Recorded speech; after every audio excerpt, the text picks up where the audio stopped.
Hello friends, माझे नाव सुशांत शांतीनाथ खोत. मी बी electronics complete केलेलं आहे फिनोलेक्स रत्नागिरी 2017मध्ये. त्याचबरोबर मी प्रोलिफिक इन्स्टिट्यूट ऑफ टेक्नॉलॉजीमध्ये PGDI कोर्स केलेला आहे ते 2017मध्येच. आणि मला प्रोलिफिकमधून पहिला जॉब मिळालेला आहे इन ARK ऑटोमेशनमध्ये 2017. आणि आफ्टर पॅन्डेमिक सिच्युएशन मी जॉब न्यू ऑपॉर्च्युनिटीसाठी सर्च करत होतो, पण 3 वर्षानंतर मला प्रोलिफिकने पुन्हा एकदा संधी दिली आणि मला महिंद्रामध्ये प्रोजेक्ट मिळाला इन ABPLC.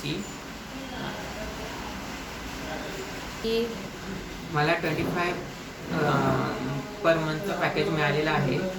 त्यासाठी मी प्रोलिफिक आणि स्पेशली विवेक सरांचा खूप आभारी आहे.